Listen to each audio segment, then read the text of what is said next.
Ky podcast vjen për ju me mbështetjen e X1, Philip Lane Residence dhe 1001 Solutions. Përshëndetje, jemi në podcast, jemi në radar. Ditën e sotme do të flasim për aktualitetin politik, edhe pse seancat plenare kanë përfunduar për këtë sesion parlamentar, përsëri politika zjen, sepse kemi shumë reforma, dy prej tyre më të rëndësishme, siç është reforma territoriale dhe reforma zgjedhore, që pritet të diskutohen sërish dhe një herë tjetër me grupet e interesit me nisjen e shtatorit, e po ashtu kemi dhe zgjedhjet lokale. Sa i takon zgjedhjeve lokale, ka një përparësi le të themi nga ana e Partisë Socialiste, duke qenë se ka dalë më herë në terren dhe ka takuar elektoratin, ndërsa ka një zbrapsje të Partisë Demokratike që është pak më vonë sa i takon gjithmonë këtij aspekti. Për të diskutuar mbi këto tematika kemi të ftuar avokatin e mirënjohur zotin Gylsen Zhdima. Avokat, shumë faleminderit. Kemi dhe zgjedhjet lokale në Prag. Pse Partia Demokratike është pak më mbrapa? Do të kemi parasysh që Partia Demokratike me aq sa kemi parë në 2023 në gjithë kandidaturat i dha me vonesë dhe në rast se ne do merrim edhe me procedurën se si u përzgjodhen kandidatët për kryetar bashkie me primarët e famshme, ishte një lloj, do thosha, prove për Partinë Demokratike, po ajo dështoi për shkak se në zgjedhjet parlamentare, në primare të deputetëve ikën ata të cilët ishin të votuar dhe kishin pëlqimin e bazës dhe u vendosën disa kukulla të tjera të cilat nuk kishin fare kaluar tek baza. Baza them antarët e Partisë Demokratike, që është themeli kryesor i një partie për të dhënë atë pëlqyeshmërinë e vet për sa i përket kandidatëve, ndërsa tek pjesa e zgjedhjeve lokale ne kemi parë që Partia Demokratike në muajin gusht nuk ka shpallur të paktën 3-4 kandidatura për Bashkinë e Tiranës, nuk ka rëndësi të ishte një, po të ishin 4-5 kandidatura, të kishte një si tip primare brenda muajit korrik, dhe pse jo në muajin shtator, tetor të kishte emër përfundimtar dhe nuk mund të ta mësojmë emrin përfundimtar për Bashkinë e Tiranës si një bashkia kryesore e vendit, që për mua do të jetë betejë kryesore e Partisë Demokratike për të treguar ardhjen në pushtet në zgjedhjet e ardhshme parlamentare. Pra do të thotë në rast se Partia Demokratike dhe opozita në tërësi nuk fitojnë zgjedhjet e Bashkisë së Tiranës, për mendimin tim do kemi probleme të mëdha për sa i përket marrjes së pushtetit në 2029 ose në zgjedhjet parakohshme parlamentare. Prandaj ajo çfarë Partia Demokratike ka bërë në planin e saj strategjik është e gabuar, por sigurisht fajin do ketë bandat kriminale, do ketë fajin armiku i keq, përdorimi i fondeve publike, përdorimi ose abuzimi. Jam dakord që ndodhin këto gjëra. Kështu ka ndodhur edhe dikur kur ka qenë Partia Demokratike në pushtet ku merreshin gjithë kalamajt dhe i çoshnin nëpër mitingje. Pra, mentaliteti është i njëjtë, por ne duhet të ndryshojmë. Dhe ndryshimi nuk vjen asnjëherë nga ata të cilët e kanë provuar vetë se si kur kanë qenë në pushtet dhe si përdornin asetet publike. Gjithashtu mos harroni edhe faktin që ju e dini shumë mirë që në reformat territoriale dhe atë zgjedhore, për shembull, unë nuk pres asnjëri nga zoti Oerg Bylykbashi që nga humbja në humbje shkojmë dhe ndryshojmë kodin zgjedhor dhe përsëri Partia Socialiste është parti kryesore. Prandaj vonesat e treguara nga Partia Demokratike janë dobësi në strategjinë e mbrojtjes së interesit të Partisë Demokratike për të marrë Partia Demokratike pushtetin, sepse për mua Partia Demokratike është në pushtet. E di pse? Sepse është shumë e thjeshtë. Çdo ndryshim në kodin zgjedhor, Partia Demokratike zgjedh që të jetë një ndër partitë kryesore, pra PS dhe PD. Pra të dy bashkë normojnë ligje që të jenë partitë kryesore. Ata të cilët janë të goditur nga çdo ndryshim që bëjnë këto dy partitë kryesore janë aleatët e Partisë Socialiste që janë shkormoqur, që nuk duken ku janë si me origjinë, ndërsa disa aleat, disa të vegjël që kanë mbetur tek Partia Demokratike për shkak se sistemi zgjedhor i ka detyruar të jenë pjesë e Partisë Demokratike, po me përqindje të vogël për shkak se vetë Partia Demokratike ka bërë ndryshime që ata t'i eliminojnë totalisht nga harta politike. Mbrapa Partia Demokratike, po kujt i atribuohet ky ngadalësi? Sali Berishës apo numri 2 zotit Noka, sepse flitet shumë edhe nga baza që Noka merr vendime teje të rëndësishme. Shiko, unë jam i bindur që te Partia Demokratike zoti Berisha merr disa vendime, po nga ana organizative dhe nga ana diskriminimit jam i bindur që zoti Noka është ai që diskriminon njerëz dhe thjesht nuk ka nevojë për shembull të dalësh me ndonjë fakt, thjesht shikoje se si artikulon në parlament. Por Rama është arrogant. Ai është super arrogant. Pra, zoti Noka në qasjen e tij publike është arrogant. Tani, jenë parlament, unë nuk e di se nuk e kam pasën vërtetën, po të lutem më korrigjo. Ishte ai që ka nxjerr gishtin në parlament se nuk e kam parë. A nuk e di a është e vërtet kjo? Është e vërtetë, ë? Pra, si ti do shërbesh qytetarin, nuk do diskriminosh qytetarin dhe tregon gishtin. Pra, ti je një individ i cili shkon me votat të gjithë qytetarëve. Ti beso se ka dhe qytetarë që kanë votu majtës, kanë votu djathës, nuk është se janë militantë, e kupton? Zoti Noka është kaq shumë militant se sa edhe vetë militanti PD-s nuk është kaq militant sa Noka, e kupton? Pra, edhe vetë PD-ja si single nuk është kaq shumë militante me veten e vet, ndërsa Noka është më militant se militanti më i keq dhe më i egër i Partisë Demokratike. Pra, të qenuri deputet, të ulësh nivelin, të thuash ai tjetri është arrogant, ai tjetri është flisir, ai tjetri që ka të gjithë të këqijat, ndërsa ti nuk je askush që ti s'ke bërë asnjë gabim, çdo gjë është mirë, sepse di çfarë bën këta. Këta garantojnë karriket e tyre. Ti e pe rastin e zotit Brau për shembull. Ai ishte zoti Brau me karrike deputet, po. Kur filloi duke folur? Ku iku karrikja? Edhe nesër ta garantoj unë ty. Vjen një kryetar tjetër të PD-ja, edhe heq Flamur Nokën, ti ma e mend që do ta telendisi nga Miz deri dark kryetarin aktual që do jetë pas Berishës. Edhe Berisha ta shkarkoi Flamur Nokën. Ma e mend pos kalon 6 muaj që do ta telendiste edhe Berishën. Se këta janë mësuar me karriken, nuk janë mësuar me shërbimin tek qytetarët. Ata thënë, është i djathtë.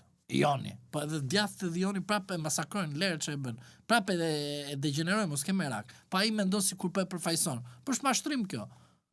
E TPS-ja njësoj është. TPS-ja po ta shikosh ç'a dogjën tesrat, pse? Sepse nuk i ka shërbyer partia ashtu siç duhet deri në fund. I ka marr, i ka përdorur, i ka flakur edhe i ka thënë rrin aty sepse nuk plotësoni kriteret.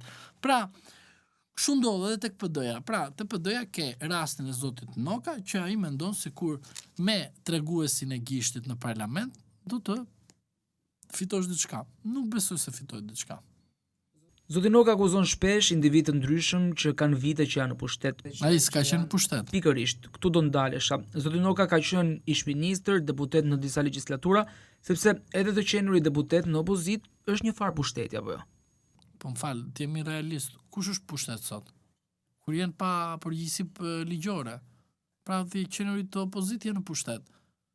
Çfarë ka frik personi që sulmon ose më mirë kërkon të mbroj veten? Sulmin. Pra, opozita quhet sulm. Pra, unë sulmoj ty për shkak se ti, sipas bindjes time, nuk po e bën detyrën ashtu siç duhet. Po quhet sulm opozitar në kuptimin që reagim opozitar.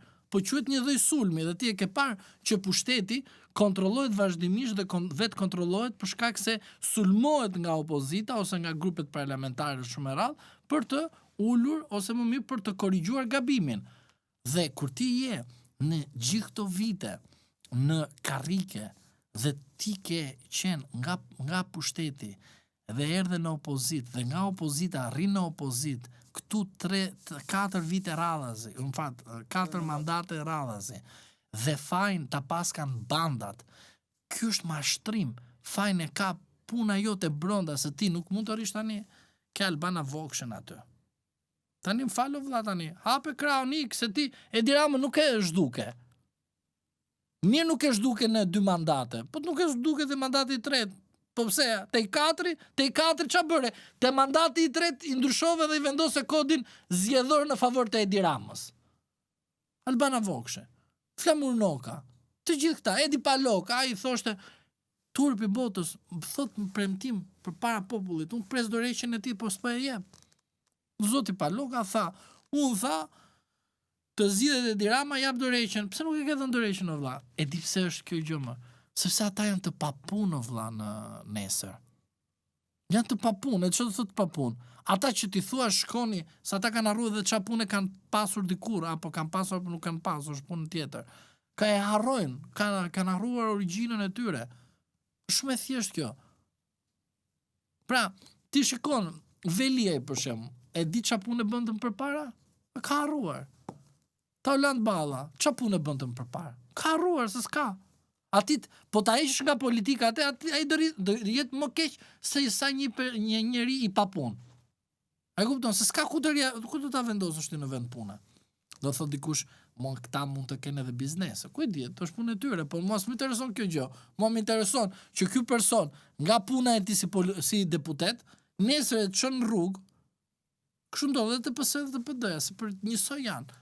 Kanë mbajtur karriket aty. Po dëgjoja Braçë një ditë dhe thoshte, unë ndaj me Edi Ramën kur të humbim. Po unë e di që do ndahesh kur të humbi, sepse kështu është e natyrshme. Ikën karrika, fillojnë hatërmbetjet, fillojnë deklarimet, fillojnë kështu armiqësit, fillojnë të gjitha këto.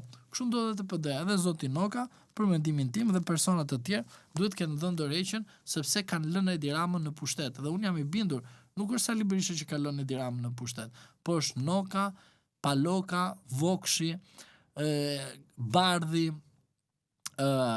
ky Oed Brygbashi që kanë lënë Ramën në pushtet. Kush dojë le të më thotë që kam gabim?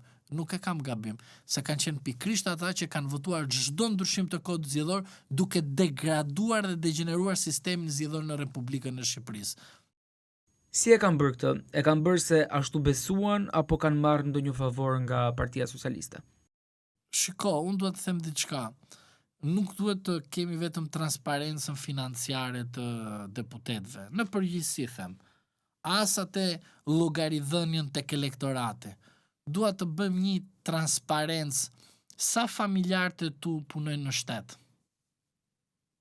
Po bërëm këtë transparencë në Republikën e Shqipërisë, na del qartë kush është opozitar dhe kush është pushtetar ose mix. E kuptove? Besoj. Kjo është transparenca më e mirë.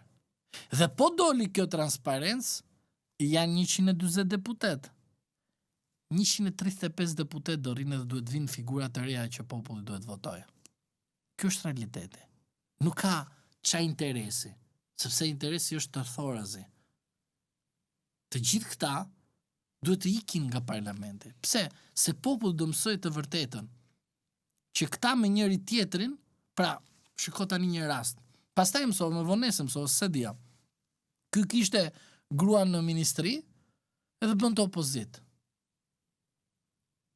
O vlla, ku bë opoziti më? Ai ta merr nesër gruan, thot firmos atë edhe të ma peng. E thot më voto tani ti si opozitar, më voto mua ndryshime që dua në kushtetut. Jo, pse vetëm ai ka gruan në ministri. Ka edhe të tjerë, po na është edhe një rast të tillë. Pra, nesër ky person për shembull, gruaja vet ka një problem për shembull. Supozojmë. Tani si do bësh opozit? Ja më thuaj mua, si do bësh opozit? Si bëhet opozita kur ti mër zotri ke grua në ministri dhe ti dele dhe bën kontroll asajt ministria? Si bën opozit? Po s'bën opozit më zotri. Shumë e thjesht kjo gjë. Prandaj thash, 100 e sa deputet nga momenti kur ti do t'i shikosh në transparencë totale lidhjet e ty familjare me pushtetin e Edi Ramës, do kuptosh qartazi çfarë ndodh. E kuptosh shumë qartë. Sepse në të njëjtën kohë ka qenë edhe PS-ja atëherë në atë kohë. Edhe PS-ja në atë kohë. Gjithë familjarët e tij kishte në pushtet. Pra e kishte në ministri. Sot e Banka e Shqipërisë çfarë bëhet?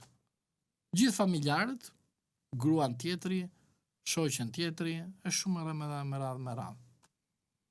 Dhe këta presupozojnë që do vinë të bëjnë ndryshim, këta do ndryshojnë vetëm tabela, po nuk do ndryshojnë mentalitetin dhe qeverisjen. Të më vendosësh ti mua një deputet, se ky deputeti, rast tjetër, për që se më the vetëm për këte, Këlliçi, kandidat për kryetar bashkie, Erion Velia i thoshte dhëndëri i PS-s. E ma me këtë rast, apo jo? Tani, këta do bën ndryshime? Ky tani do rrëzoj Edi Ramën që mirë kjo, 46 protesta poshtë zyrës e Erion Velis, në arrestimin e Erion Velis, ndaloi protesta në Bashkinë e Tiranës. Mbaroi dhe korrupsion, do me thonë, nuk bën më korrupsion. se bënte veliaj. Tani që komandon Edi Rama, tani korrupsioni vazhdon. Ose rasti tjetër, ishte rasti Balluku. Pse rasti Balluku ndalu nuk bërën protest jashtë ministrisë për të kërkuar arrestimin? Pra ç'a do të, pra diçka më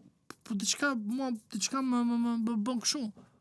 Sepse nuk mund të ti zotëri të thosh unë bëj opozit nga mjesi deri në darkë, ti mund të bësh opozit, po nuk po bën ashtu siç është.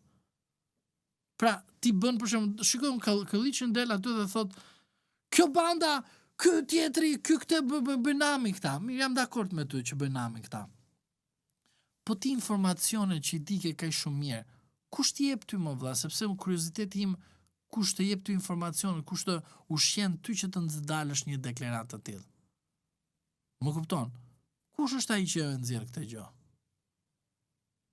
Më kupton? Pra, kush është ai që të jep ty që dalësh ti kundër atit? Se ti del kundër Edi Ramës, po del në orientimin që t'jep grupi armiqësor brenda Edi Ramës. Pra, ai që është i përdorur këtu apo jo? Se unë këtë e kuptoj, mund të kem gabim unë, por është gjë tjetër. Prandaj të them që opozit nuk mund të bëjë një person i cili ka lidhje me partinë në pushtet në mënyrë tërthorazi. Kam edhe deputet tjerë, më mos harroj, po thjesht janë shumë, edhe për shkak të kësaj të. Pra, ke deputet që nga Partia Socialiste, pra nga antari Komisionit të Pastrimit të Vettingut, u bë me njëherë deputet i Partisë Socialiste. Dhe ai pastronte reformën, ai pastronte për shembull drejtësinë e vjetër, më kupton? Ai shkoi me njëherë. Ke personi që është në fjalë zonja Kirko, që është motra e zonjës Balluku. Pra, ata pastronin, konfirmonin korrupsionin në drejtësi. E kupto ç'a ndodh? Pra, ti më thua tani kush do bëj dhe si do bëj. Po prandaj duhet do thoya një ndryshim radikal në jetën politike. Dhe nuk mundet ne të pranojmë nga PS dhe nga PD-ja dhe nga partitë të tjera që me të njëjtat figura, të cilët janë edhe figura që kanë pothuajse probleme për mendimin tim, si do bësh opozit atit kur ti familjar jot punon atë vend. Se jam dakord me ty, do të bësh opozit, bëj një opozit, po ofendos një person që nuk është në pegmarrje. Sa ai do është në një formë pegmarrje. Të artikulosh një letër, thjesht me fjalë të përgjithshme, dhe banda krimi, nga mjes deri në darkë, e kupton? Nuk jep shpresë qytetarëve, se thot, po ky që ka kriminal, ti që ke 100 vjet pa ardhur në pushtet, normalisht më keq se ky kriminali do jesh në logjikën e njerëzve. Nuk bëjmë kështu. Unë e di shumë mirë që këta e kanë të vështirë të largohen nga puna. E di pse e kanë të vështirë të largohen nga puna, sepse janë të papunë, pastaj ku do shkojnë? Jam gjeti mua ti vendi ku do shkojnë ata në punë. S'ka. Pse Partia Demokratike ka disa zëra kundër, ne shohim janë krijuar disa fraksione, është zoti Bardhi që ka një fraksion, zoti Gjekmarkaj është i pakënaqur, po ashtu edhe zoti Saljani ka shprehur hapur pakënaqësitë me një lëvizje në shtator që ai ka thënë se do ta nisë për të rikthyer Partinë Demokratike të fortë si dikur. Thot ai, a mundet që këto energji të amplifikohen në një energji të vetme, apo këto përçarje do të thellojnë akoma më shumë krizën brenda Partisë Demokratike? Po nuk ka më përçarje në Partinë Demokratike, nuk e kuptoj ku e keni gjetë përçarjen. Partia Demokratike tani nuk ka përçarje, ka thjesht. Zoti Saljani ka ikur nga Partia Demokratike, nuk ka mbajtur qëndrimin që unë do jem Partia Demokratike brenda rregullave të Partisë Demokratike. Pretendon se ka një numër të saktuar të elektoratit të Partisë Demokratike, madje thot kam shumicën. Atë ta shkoj te kutia e votimit, ta provoj dhe ta shikoj. Po te zoti Saljani më erdhi keq diçka që kur ai ishte i burgosur politik, u me njëherë për shkak se mori një iniciativë, u vendos tradhtar i partisë. Kjo është gjë e keqe, kupton? Tani a ka shumicën apo pakicën, të shkojë në zgjedhje lokale, të matet aty, të bëj një forum politik që është më bë, të shkojë të kandidojë dhe ta provoj veten e tij, a ka elektorat apo nuk ka. Por a ka fraksione Partia Demokratike të heshtura po deklarim se del asnjëri Berishës kundër. Shiko, kur nuk i dolën këta kundër Berishës në kohën kur ishte Basha, dhe i dolën kur Berisha filloi duke marrë iniciativa. Pra, do të bëj një pyetje shumë të thjeshtë ty edhe popullit që na ndjek. Kur ke pa ti një deputet në Republikën e Shqipërisë, në karrike, mirë, të jetë në karrike, dhe të jetë rikonfirmuar po në atë detyrë, e të ketë dalë vazhdimisht kundër kryetarit të tij. Njep një model. S'ka. Po do t'jap një model nga PS që bën sikur po bën diçka, është braçë, po ai nuk bën asgjë, është thjesht kot sa për me sy e faq që hajde flet ai se s'ka ç'a të bëj. Rama se nuk e ndalon sepse ai ato do thotë, s'ka nuk e ndryshon, se ai çfarë ndodh, për shembull te braçë ka një gjë shumë të bukur, po asnjëherë s'e ka kuptuar. Braçë për shembull del në rrugë edhe na tregon papastërtinë e Bashkisë së Tiranës. Jam shumë dakord. Po Bashkinë e Tiranës, duke përjashtu viteve që ka qeverisë Partia Demokratike, braçë na fakton që po i bën der partive tjera, që të tregoj që sa keq qeverisje lokale, po e qendrore ka Partia Socialiste ndër vite në Shqipëri. Dhe kemi braçën që bë xhiro nëpër Tiranë edhe na e fakton. Kjo është as në mëng. PD-ja nuk e bën këtë gjë. Dali PD-ja na faktoi keq qeverisjen vendore të Partisë Socialiste. Po pa mjaftueshme, po braçë e bën këtë gjë. Çfarë? Na fakton që tallemi me popullin shqiptar të Tiranës dhe në përgjithësi në gjithë vendet e tjera, pra të bashkive të tjera, dhe braçë e bën këtë gjë. Po nuk tregon braçën një gjë tjetër përveç asaj të thjesht të mbajtës si një qendrim. Pra, nuk ka në politikën shqiptare një person që të dali në atë moment. Pra, rasti Sajani është një rast shumë i bukur, sepse ai u fut në burg nga regjimi i Edi Ramës, vetëm kam thënë, se kam thënë unë them nga drejtësia e manipuluar e Edi Ramës, dhe sa po doli dhe filloi duke ngrejt kokë, çai bërën këta? E pushkatuan. Tani, më fal, bëj një pyetje. A jemi brenda PD-s në kohën e 1944, 1990, ku sa dile kundër partisë të pushkatonin dhe të qyshin tradhtar? Pikërisht e Sajani kështu ja bërën. A e meriton Sajani?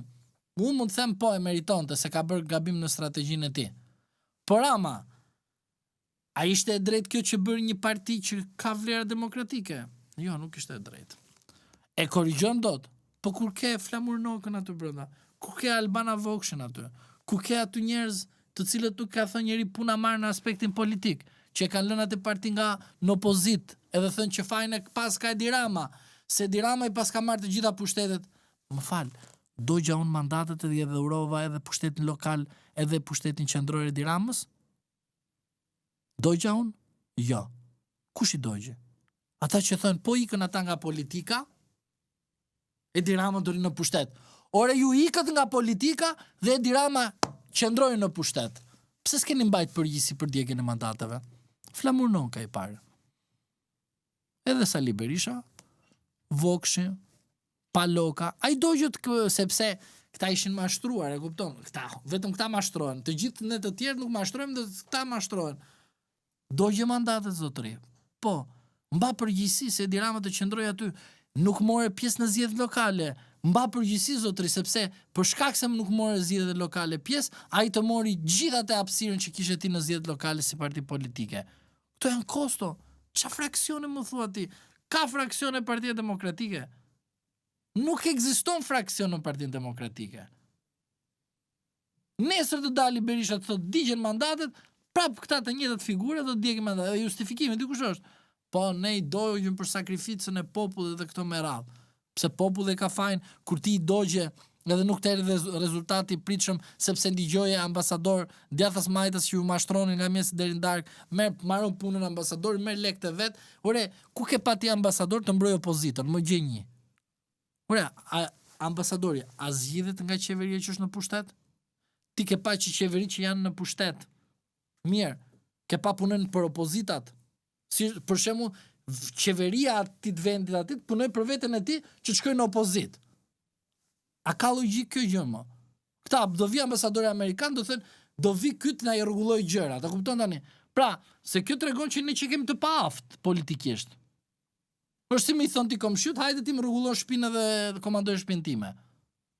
Kjo quhet paaftësi, nuk e di a kanë ndonjë person që i thot komshiut, hajde më drejto shtëpinë time. Në politikën shqiptare shkon.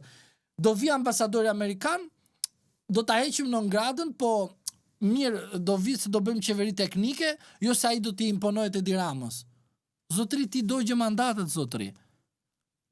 Kisha ambasador, të atë erdhi Juri Kime dhe të bërë çarap. Pse nuk erdhi në pushtet në 2021-shin? Pse nuk erdhi në 2025-ën? Edhe ti prej tani të vi një ambasador që të bëhet ndryshimi i pushtetit dhe kështu gjëra. Unë se besoj këtë gjë, po gjithsesi shqiptarët janë mësuar që qeverise nga njerëz të cilët për mendimin tim janë të paaft, po nuk e rregulluan situatën brenda vendit vet. Unë prandaj zgjedh qeverinë, nuk zgjedh qeverinë për të më thonë mua që shiko pas një kohë të caktuar unë do marr mendimin e X-it. Sepse ka dhe një rast tjetër. Në rast se ti merr mendimin e një ambasadorit që është tradhtar, sa i mbron interesat e vendit vet. Pra unë s'kam lexuar tek ato librat e shkencës politike që të thotë që ambasadori është në shërbim ku shkon të opozitës të vendit tjetër. Në rast se ke lexuar ti, më thuaj që ta gjej librin, ta lexoj edhe unë, mase nuk kam formimin e duhur, po unë s'kam pa ndonjë ambasador të punoj për opozitën. Rikthehemi tek zgjedhjet lokale. Për shkak edhe të aleancave me partitë e vogla, Partia Demokratike, ku përpilon listën për këshillat bashkiak, ka brenda saj edhe kandidatë të partive aleate. Mendoni që për shkak të formulës se si bëhen për zgjedhjet lokale, s'ka Partia Demokratike kur të zgjedhjet lokale? Po. Jo, nuk ka Partia Demokratike, tek këshillat jo nuk ka. Gjithë PD-ista janë. Nuk ka nga Partia e Lirisë. Po ishte në 2023-shin ishte kthimi i borxhit. Apo Partia Republikane. Jo, Partia Republikane del vet, kandidon vet. Qartë, po një strategji e tillë e dëmton pasi kandidatët që zgjedh për këshilla përcakton shumë.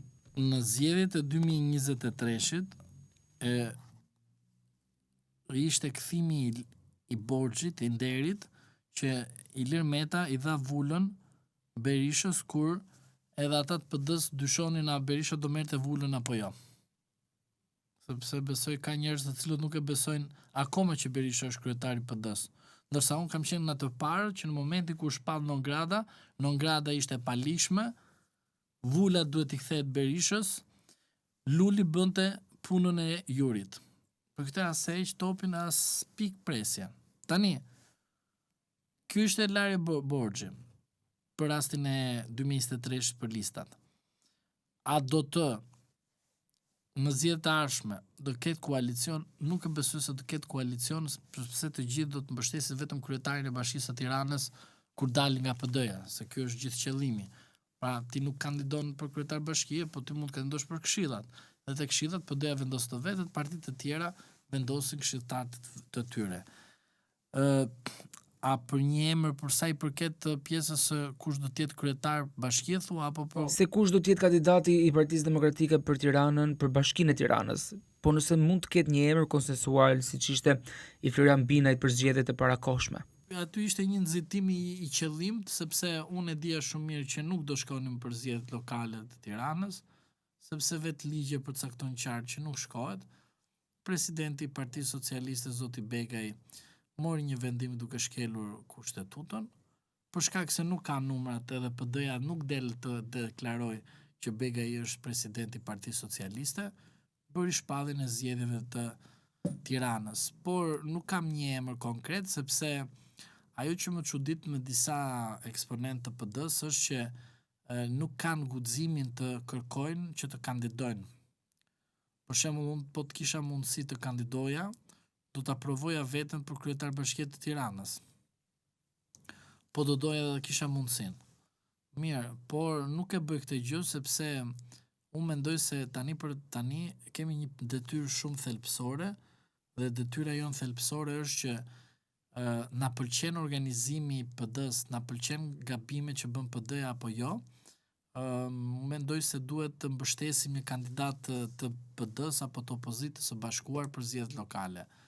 Dhe momentalisht nuk e kam emrin, por në rast se do dalë një emër, sigurisht që do të shpreh patjetër mendimin, por duhet të mbështesim një person të paktën. Jorita Tabaku, Ilir Ali Mehmeti.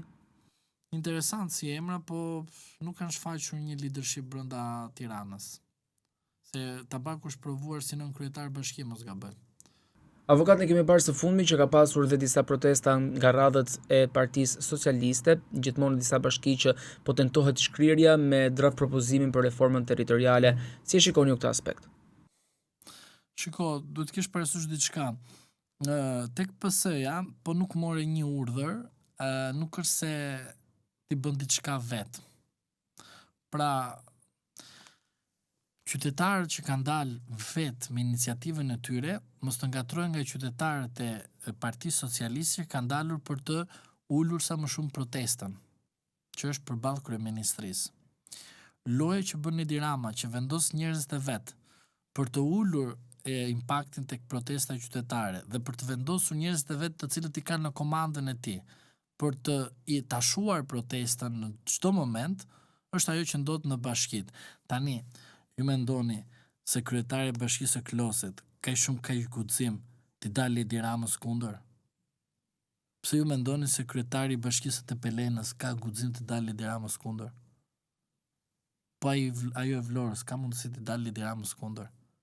Ai me antarët e Këshillit Bashkiak që në 2023 ka marrë gjithë ato këshilla, ai shkarkon në mënyrë kështu spektakolar dhe i bë model. Ju e pat Erion Velia që donte të merrte Partinë Socialiste dhe ai tha do të varë në pemë. Dhe çfarë bëri në fund fare? Përdori Altin Dumani dhe Olsi Dadën për procedurë penalisht Erion Velin. Edhe ju më thoni mua që kryetari i bashkisë së Kuçovës ose duhet të jetë kryetari i bashkisë së Kuçovës, Kloset dhe këta dalin ose Dimalit, ja imagjino tani, do dali kundër hartës territoriale. Ata që po dalin e din shumë mirë që nuk do t'i ketë më Edi Rama në listë. Prandaj po dalin. Është si ajo puna e karrikës, a e tham të PD-ja karrikën. Kështu është edhe te rasti këtyre. E ndjen rrezikun që ky do ta çojë deri në fund këtë që ka nisur dhe dolën. Po pa urdhrin e Edi Ramës nuk dalën. Avokat, për të mbështetur këtë tezë, ju thatë që në protestën e qytetarëve përballë kryeministrisë, Edi Rama ka infiltruar njerëz. A janë ata që kanë uzurpuar mikrofonin në thonjza, që nuk lën të flasin? Jo, ku tek sheshi përballë kryeministrisë, jo, nuk besoj, sepse sheshi është diçka që mikrofoni kontrollohet në kuptimin jo çfarë thua ti, po është e vërteta që kush duhet flasi që mos bëhet aty një lëmë sheli dhe pastaj s'dihet ç'a bëhet. E vërteta është që protesta qytetare që po zhvillohet aktualisht në Tiranë është një protestë që e ka bërë Edi Rama të flasë me veten. Dhe besoni se besoni ta të keni të sigurt. Rama do të bëj një lojë që do shuaj protestën që po bëhet për territorialen, që të filloj populli të mendoj sikur edhe protesta përballë kryeministrisë do shuhet. Pra, mekanizmi që po përdor Rama është që një protestë e kontrolloj vet, po bëj provën se si do të shuhet në të ardhmen, dhe ajo protestë që është ende në vazhdim, unë po përpiqem që ta shuaj në çdo formë dhe çdo kusht, duke bitur njerëz, duke vendosur ato policët, duke arrestuar njerëz shukot pa fakte, pa prova, dhe duke çuar gjithmonë tek këta noterët tan, prokurorë dhe gjyqtarë të marrin masa sigurie. Prandaj do të keni parasysh që çdo protestë, çdo iniciativë që Rama merr dhe për sa i përket të nxjerrë tabelë, sikur mikrofoni, megafoni dhe çdo gjë tjetër që është në protestën qytetare, sa është qytetare, në shesh tregon që ai është në panik. Tani, a quhet ky panik që ai do ta shikojë në zgjedhjet 2027-s? Unë uroj që Rama është në panik dhe ne si qytetar kemi për detyrë të shkojmë dhe të shprehim revoltën tonë tek kutia e votimit. Se në rast se ne nuk shkojmë në kutinë e votimit, atëherë Rama do jetë i gëzuar dhe Berisha bashkë, sepse nuk do jetë konvertuar si një vot ndëshkuese ndaj keq qeverisjes, si në aspektin opozitar, ashtu edhe qeveritar. Avokat, shumë faleminderit për këtë intervistë. Edhe unë ju falenderoj.